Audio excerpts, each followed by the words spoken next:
Hi guys, and welcome back to my channel. So this afternoon I thought I would come on and do the 10 crafty questions that Julia McNeil has tagged me in. Now I really appreciate Julia. She actually got me started on YouTube. She did a challenge on her channel where it was entries to win some prizes for her celebrating her first year on YouTube, and you got extra prizes if you did a video response and if you showed a piece of work that you'd done using some of her digi stamps. And it inspired me to get on and do that first video that I'd been thinking about for a long time. So I'm really grateful to Julia, and I'm really grateful that she does things like this, including me in these challenges and collabs and things like that, because obviously, you know, it all helps to get your channel known a bit more. So I thought whilst we are talking, and whilst, well, I'm talking and you're listening, I would create a card or two. So I've got this pack. When these came out in the works, I did haul probably about 3 of them because I really liked them. So this is a brand new one I haven't opened yet, so I thought I might dig into that one. I've also got to the side here this one, which again came from the works. This is a more recent pack, but it's got some similar sort of themed elements in it. I also got this one. And again, it's got lots of the sort of cactusy type bits in there, llamas and things like that. So I thought that, again, goes quite nicely. And then I also have this one. As you can see, I tend to do more shopping than crafting. I think it's 2 totally different hobbies. One is collecting, the other is organising, and the third is actually crafting with it. So I'm super organised, and I like to catalogue everything and label everything, and I enjoy that every bit as much as I enjoy crafting with it all. So anyway, I thought we would make a card or 2, however long we've got time for, using these packs. And I've got a few little things, some flowers and some gems and things off to the side, but not too much, because I don't want to be sort of overthinking really while I'm doing it. So I've got lots of pre-made cards. I think they just came from the pound shop and BM Bargains, places like that. These are a bit sort of shiny, but I tend to cover mine in papers anyway, and even if they're a little bit flimsy, because I tend to put paper on sort of both sides, it bulks it out anyway, so it doesn't matter that it's a little on the thin side. So let's get started. So I will just carry on crafting and we will talk. So the first question, what's your name? This is going to be really crinkly when I take this out of the packet.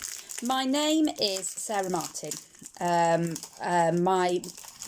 my married name. My maiden name was actually Jinx, which always makes everybody laugh.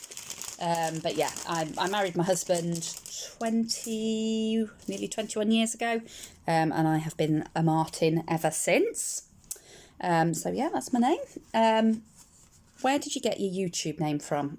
Well, this is a bit more convoluted. So obviously my YouTube name is Raru Crafts. And that's primarily because that's my husband's sort of pet name, I suppose, for me. But that in itself comes from my grandparents.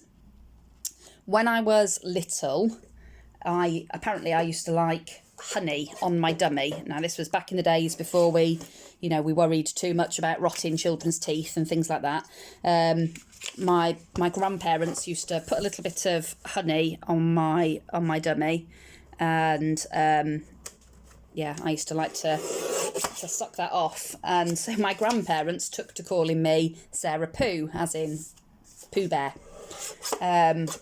And over the years, that changed to Sarah Poonies. I've got absolutely no idea why. That's my grandparents. Bit crackers. And then my husband, for reasons known only to himself, sort of changed that over the years from Sarah Pooh to Raru. So when I was looking for a name for my channel, I wanted something a little bit unusual, but something that still sort of resonated with me. So Raru just seemed to be the right name. So yeah, Raru. And obviously I put crafts on the end because it just makes it easier for people when they're looking for. I know when I first started crafting, obviously I didn't know the names of channels and things like that.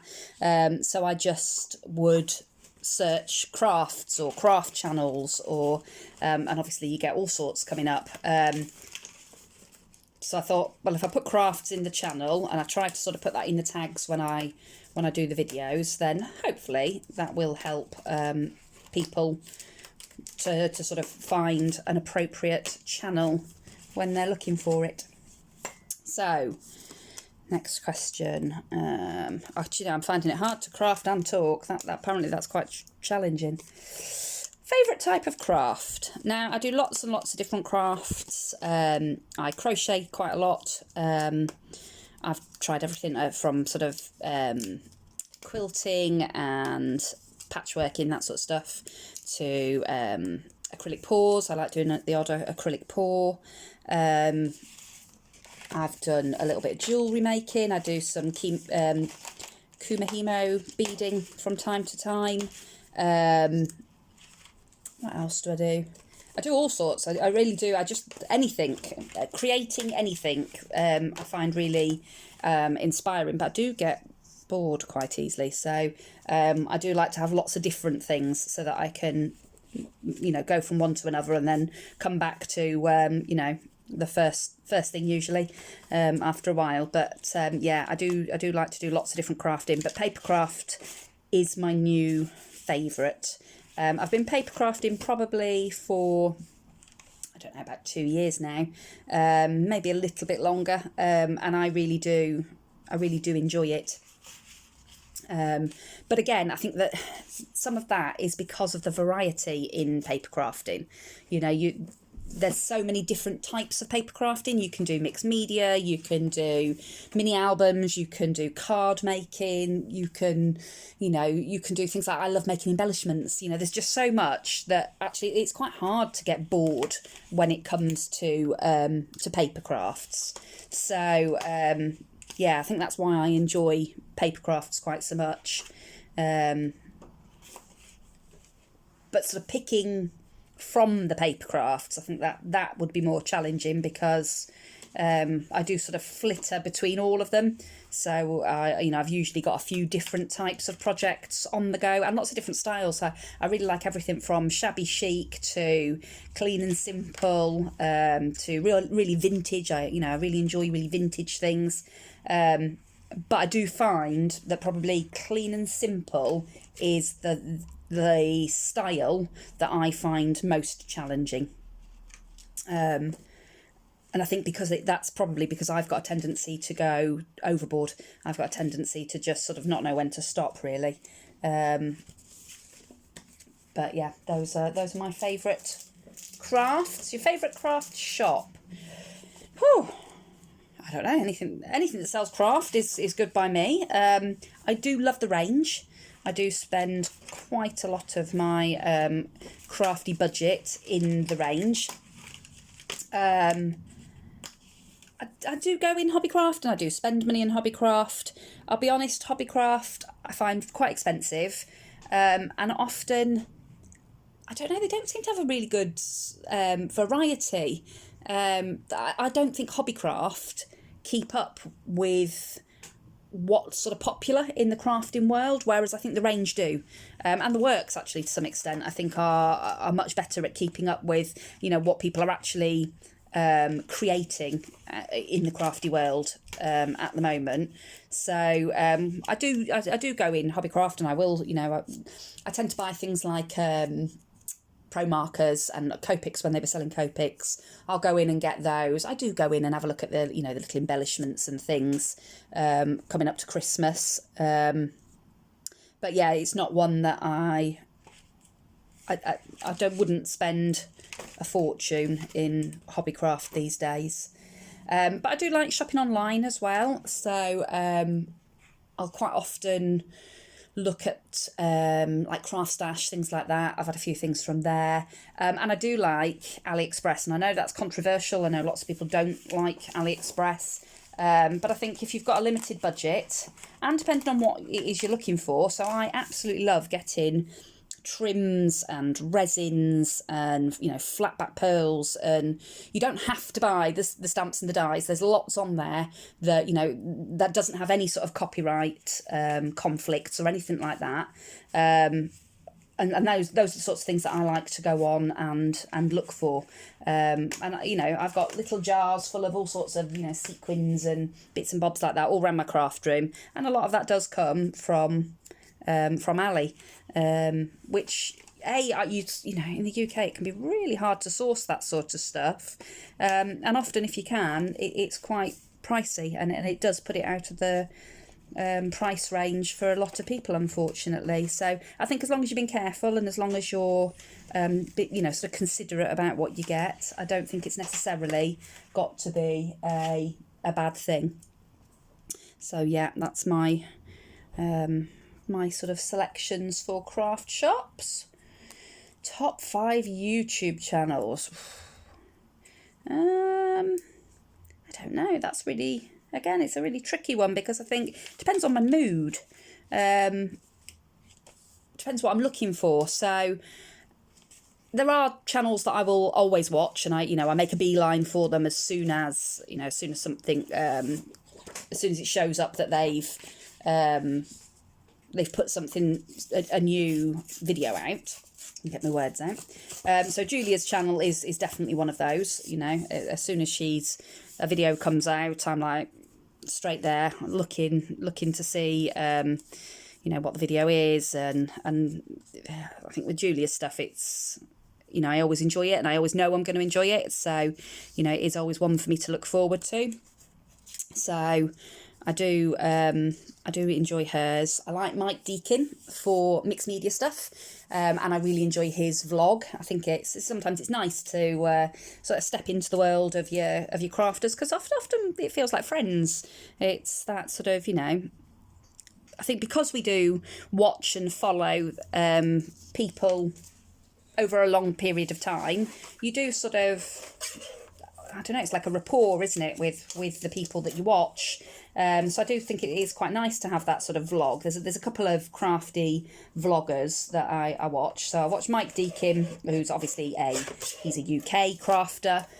But I also watch, what's her name?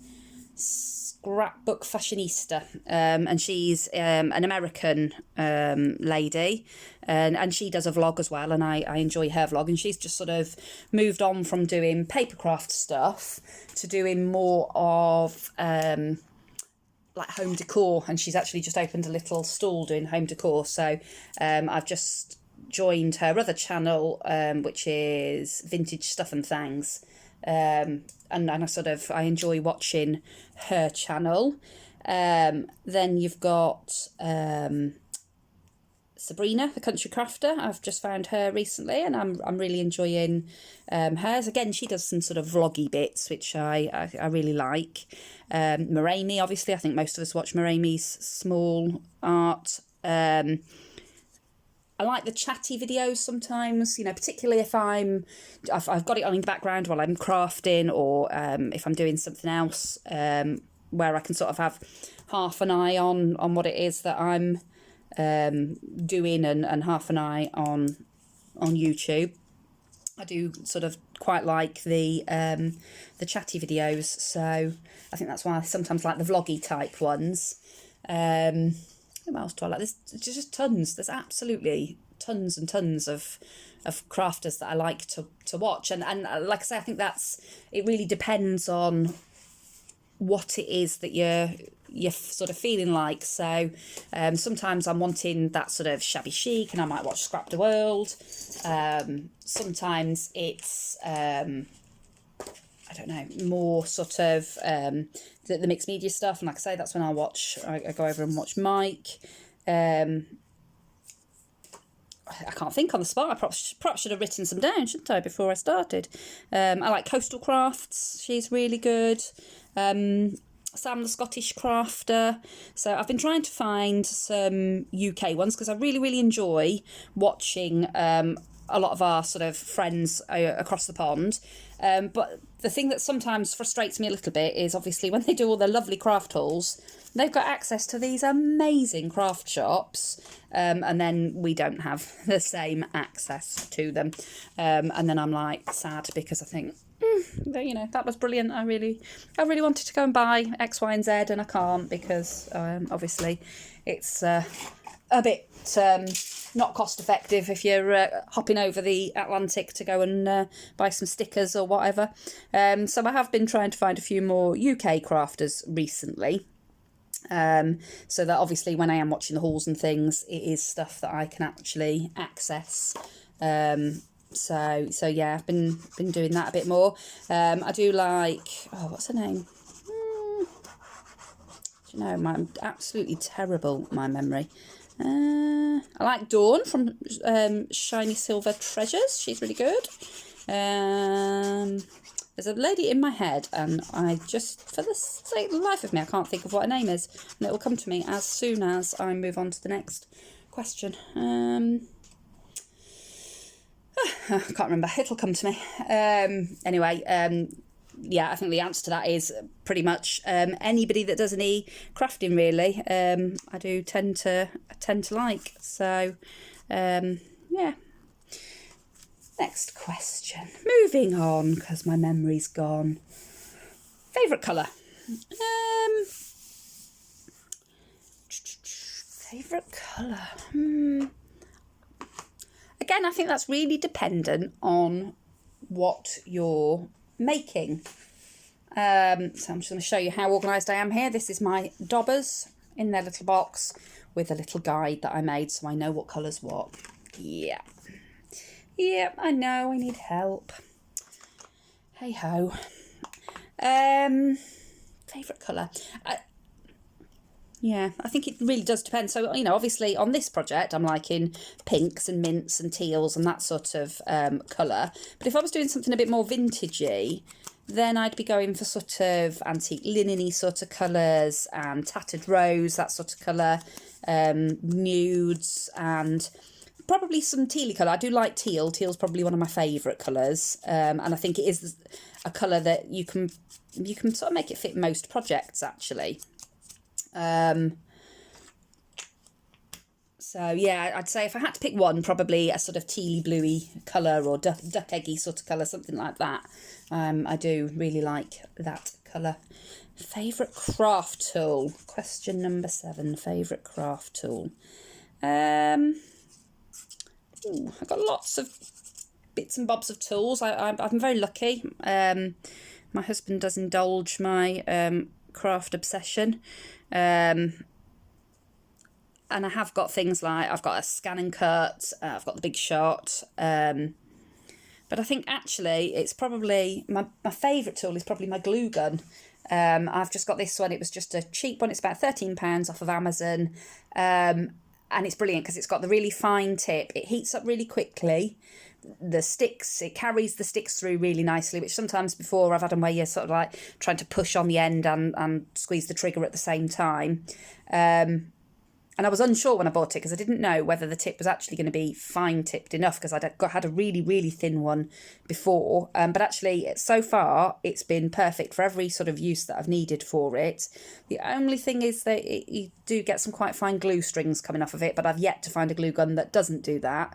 And I just go over it with the heat tool afterwards and that tends to take away the glue strings. So, yeah, I really do like the that glue gun.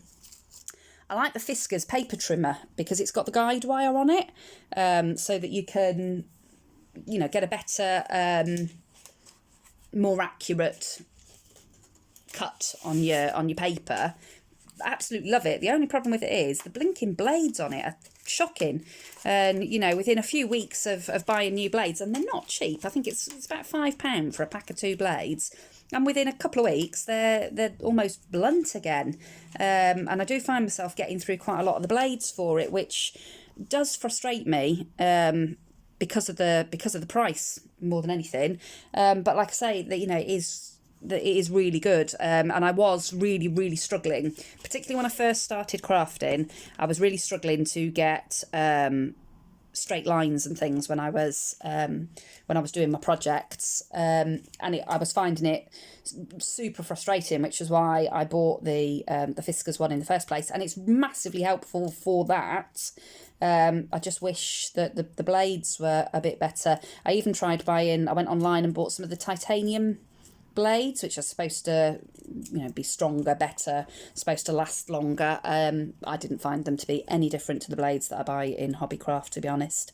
So I do keep persevering with it and just keep buying the blades for it. I've tried cheaper blades, sort of compatible ones, and they don't quite sit in the cutter quite as well.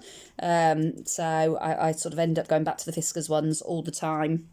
I have just bought, I don't know if I brought it into shot, but I've just bought the Crafter's Companion guillotine one. And actually that's really good for this sort of thing where it's, it doesn't need to be super accurate. I just want a relatively straight line. It's quite good for that.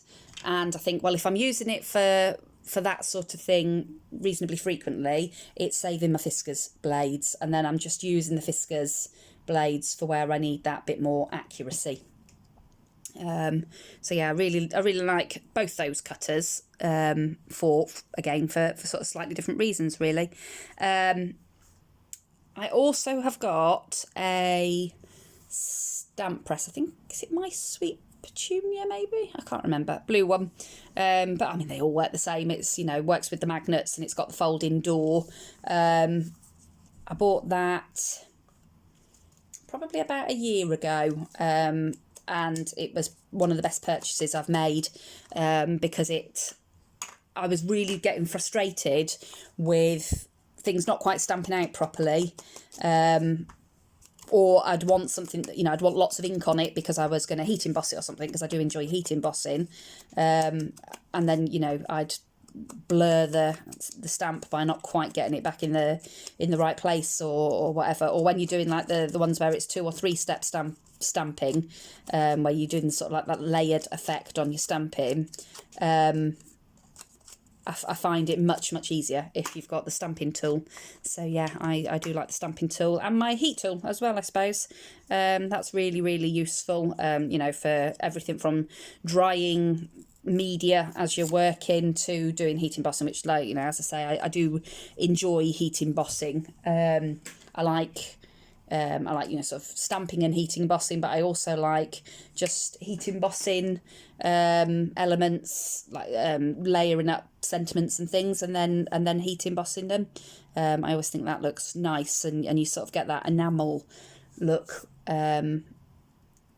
and it doesn't really cost too much because it's just a die cut. I tend to die cut it out of cereal packet, and then heat emboss it in whatever colour will match in with the project. So yeah, I enjoy that as well. Now I've just hidden my list of questions underneath a pile of stuff, so just... Number 8, where does your love of crafting come from? I think it's from when I was little. Me and my sister used to spend quite a lot of time with our grandparents when we were younger.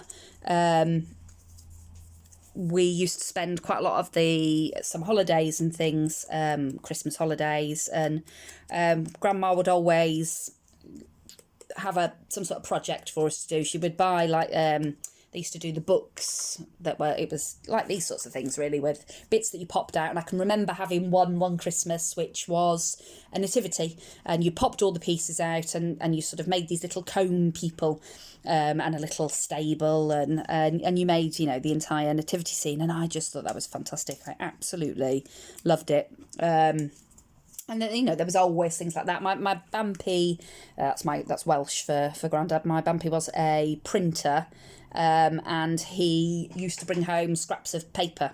But we always thought it was like really dead special paper because it was like watermarked and stuff. And it was just the offcuts from the printing works. But he used to bring them home, and me and my sister would spend hours drawing and we used to do poetry, and because Bampy was a prolific poet. Yeah, so we used to do lots of things like that when I was little. And of course, you didn't have all the, computer games and all that sort of stuff when I was younger. I'm 42, so you didn't have all that sort of stuff then. So you had to find things to entertain yourself. And often it was sort of, crafty things. I can remember making clothes for my Barbie doll or Cindy's as they were. And I learnt to knit when I was quite young, although I never progressed onto patterns. I can only, I can crochet to a pattern, but knitting, I can only sort of knit a square, really. So yeah, I think, that's probably where it stems from that sort of crafty childhood. My mum's very creative. My sister's very creative. My mum's and my sister can both draw beautifully, and both my daughters can actually as well. It was unfortunately something that I didn't inherit, the ability to draw beautifully. But yeah, I think it's something that's sort of, within my family. And it's just that sort of something that we've always done, really. Question number 9, when did you start crafting? Well, it is something that I've always done. But I think, when I sort of got into adulthood and, went out to work, and then I had my children and one thing and another, I stopped for a while. After I had my first daughter, I sort of started cross-stitching again and went through a phase of cross-stitching, which I quite enjoyed. And then I was poorly. I had a bad back, and I couldn't really do an awful lot. I was sort of hobbling down to the sofa, and that was about it. That was about all I could do. And my mum said, right, stop you getting fed up. I'm going to send you a ball of wool and a crochet hook, and you can learn to crochet. And I, never crocheted anything in my life, and I kept saying that it was something that I'd quite like to do. So yeah, she popped it in the post, and I got it. And because she'd gone to the trouble of sending it to me, I sort of thought I ought to give it a whirl, really. So I did. And by the time I sort of went back to work after my sort of spate of being unwell, I'd learned to crochet, and I'd crocheted my elder daughter a granny square blanket. And that sort of started a new crafty obsession, and I got loads of crafting stuff and like crochet stuff, and I started to crochet. I don't know if I'm sure that there are some crocheters out there, and you'll probably have seen it, Sophie's Universe blanket, which is really elaborate. Every single round is different from the last one, and it was brilliant because it taught me loads and loads and loads of new stitches, and sort of made me have a go at stitches and patterns that I probably wouldn't have I'd have thought they were too advanced. And but there was there's a YouTube channel, all in a nutshell, I think it is, and she did a step-by-step video for each round of the Sophie's Universe. So that was really good. So if I got stuck, I tried to do it by the patterns so that I could learn to read patterns, but if I got really stuck, I could go onto her channel and watch how she did it, and then be able to sort of take it from there, really. So yeah, I then crocheted this great big Sophie's Universe blanket, which was fantastic. My eldest daughter, took that off to uni with her for her first year of uni, and she said it was lovely. It was like having a hug from home whenever she sort of felt a bit homesick, so that was nice. And then probably about 2.5 years ago, I went to a crochet club. Actually, it was with some ladies that I worked with. I'm a nurse by background, and I was working as a community nurse at the time, and I met a group of other nurses that were you know, could crochet or were learning to crochet, and they were all meeting up together at a friend's house, and I got invited to go along, so I did.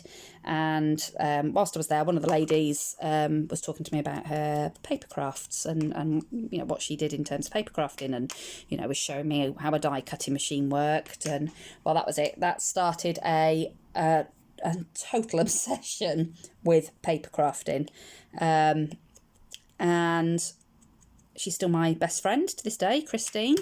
And that was probably about 2.5 years ago that I really sort of picked it up with a passion, and sort of started collecting and, you know, starting to build my stash and learn all these new techniques. And it's just gone on and on and on from there, really.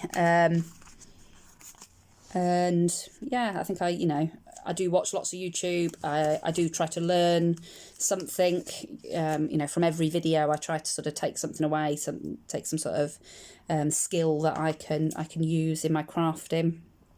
And it's sort of, I really enjoy it. It's, I've got a long-term pain condition, and sometimes I can't do an awful lot, and it gets me down a little bit. And I think, you know, crafting really helps, because it's something that I can always do something, even if that is just sitting and watching videos and gathering together ideas, doing a bit of online shopping or something. You know, it all helps when you're a bit sort of down and you're in pain and things like that. So I think that's probably part of the reason that it's become such an obsession with me, really, because it is something that I can do, even though I've been diagnosed with this long-term condition, which, you know, to some extent has taken quite a lot away from me. But I suppose the crafting was something that it hasn't, because, you know, I am still able to sort of carry on with that. So yeah. And question number 10. What is your favourite craft project so far? I've got a few. A lot of my crafts I make and I give away. I do lots of swaps and things online. I enjoy swapping with other people, because I enjoy the process of making stuff more than anything. I did the... what's it called? Morami Small Art. She did a series of the cafe cards, where she gave you a letter of the alphabet and a word that corresponded with that letter every week for the whole alphabet. And I did the whole series the first time round. I didn't do it the second time round, but I did do it the first time round. And they're all hung up in my other craft room. I'm very spoilt. I've got the conservatory is my craft room in the house. But then I've also got a craft room. It was the summer house out in the garden, but I was struggling to fit everything into my quite large craft room. Oops. So I took over the summer house as well, and that's where I keep all my fabric stuff and my yarn and my sewing machine and all of that sort of stuff. But also up on the wall in there, because I haven't really got a lot of wall space in this craft room because it's a conservatory, I've taken to hanging a lot of my craft stuff and my bits of mixed media and stuff like that in the other craft room. So I've hung all of the cafe cards on a ribbon all the way along the craft room in the other room, and that looks really cute. I've also done a couple of mixed media pieces that I like, but I also did some stuff for my daughter's 18th birthday, which she's given me permission to show because it has got photos of her on it. So I did check with her before I brought it down to do the video.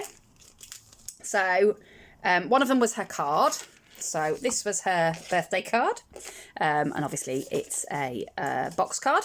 So I'd put on it this bow and these pattern papers, which were from a set that I got from BM Bargains, but this is a couple of years ago now.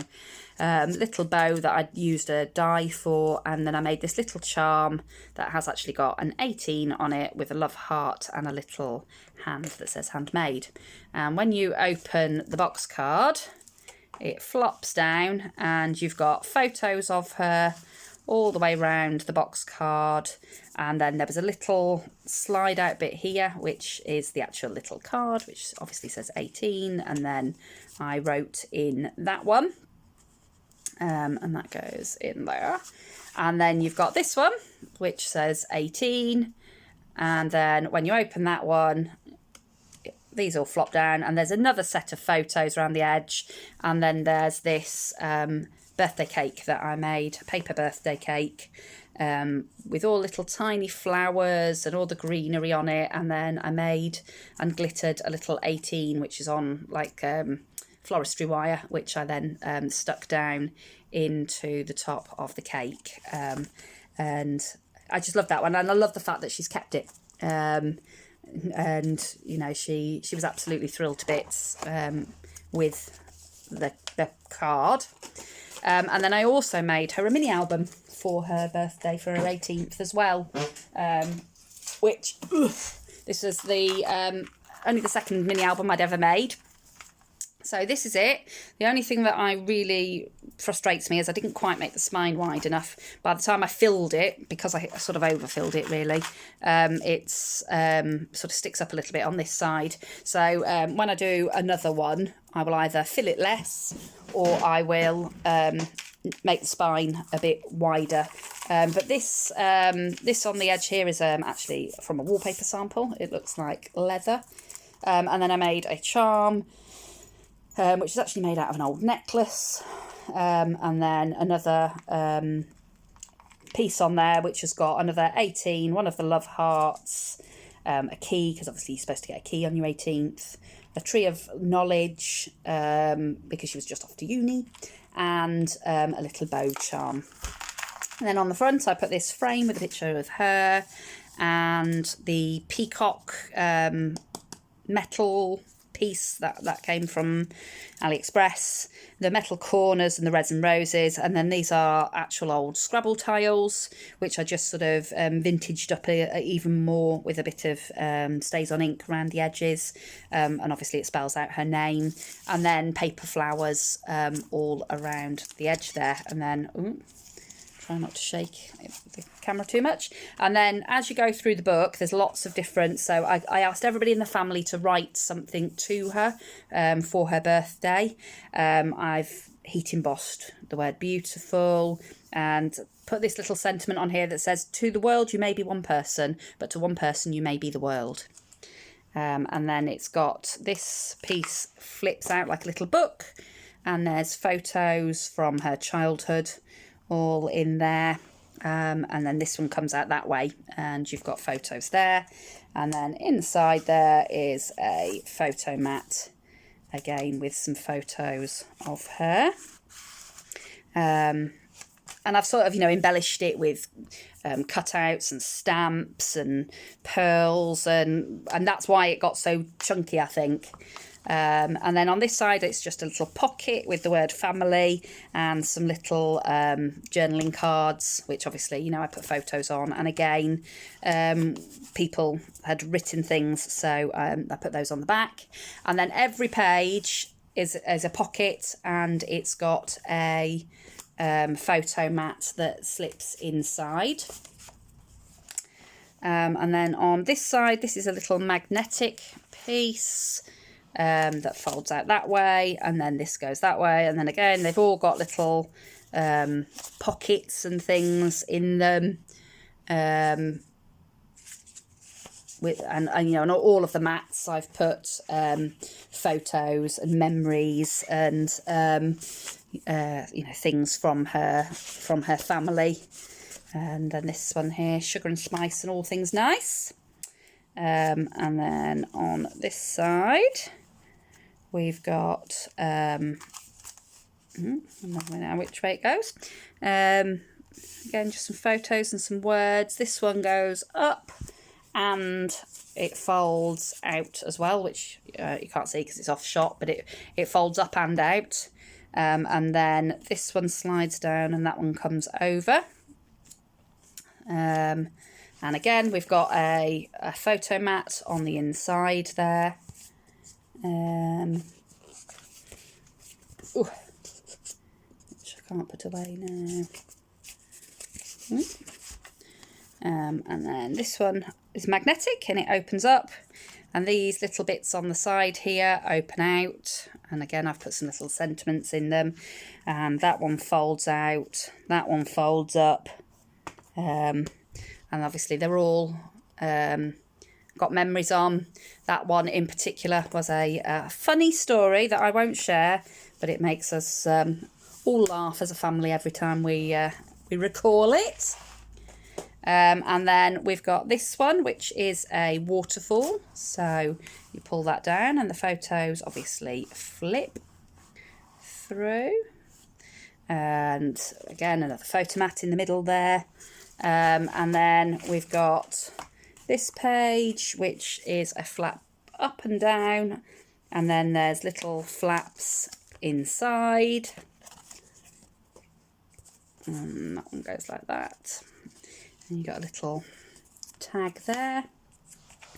And then on this side, this flaps out and it's got a little pocket with a journaling card in it. And then we've got, again, a little pocket that opens up, and we've got a photo of when she passed a driving test in her first little car.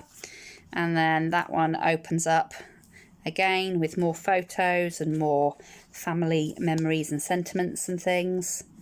Another photo mat inside there, and then on the back we've got this one, which opens up that way, and then it's got little fold outs there. And then on the very back page we've got a little photo pocket, and then we've got that opens out that way, and then that folds back that way, and then that one folds out like that. And that was it. That was the album that I made for my daughter's 18th. Now obviously I've set myself up because I have got another daughter, so obviously when she turns 18 I'm going to have to make something equally as awesome for her birthday. So yeah, got to start thinking about that one. Thankfully she's only 14 at the moment, so I've got a little bit of time to start planning for that one. But I have actually been planning for that one because, funnily enough, the hardest thing about making that album was finding all the photos and sort of bringing everything together on those photos. So I have actually already started trying to make sure that I'm thinking about that for my youngest, for when she's going to need it. So that's the card that I made. I only managed to make one because I was waffling, and yeah, apparently I find it hard to talk and create at the same time. So it's quite a nice simple card. It's got the XOXO and the dream on it, but you could then add another sentiment into that. And I'll put a piece of patterned paper and then a die cut panel just in white in there so that you can write on it. So that's the one card that I've made there. I am now supposed to tag other crafters to do the 10 Crafty Things About You challenge. However, I'm very new to YouTube, and I know that I don't have very many subscribers at the moment, most of whom have actually already done it. So what I am going to do instead is say, if anybody is out there that hasn't yet been invited to do it and would like to do it, or if there's anybody out there that, like me, has just started a YouTube channel and thinks, do you know, I'd really like to do that, and I'd like people to come on over to my channel and watch the 10 Crafty Things About Me, do so, and then just leave a comment on this video so that other people know that you're going to do it, and they can follow from my comments on to your channel, and hopefully they'll enjoy your 10 crafty things and subscribe to your channel if they're not already subscribed. So that's my 10 crafty things about me. Lots and lots of waffle and very little crafting, but I've enjoyed it. I hope you have too. Thanks ever so much again, Julia, for nominating me. Don't forget, guys, that today is actually my birthday. Happy birthday to me.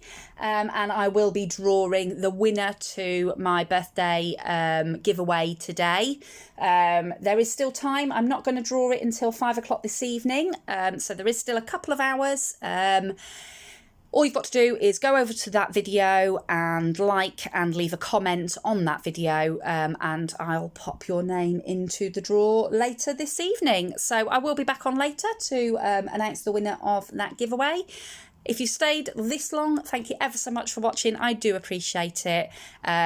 Thumbs up would always be appreciated, and I'd really enjoy it if you'd come back, subscribe to my channel and come back and craft with me again in the future. Thanks for watching, guys. Bye.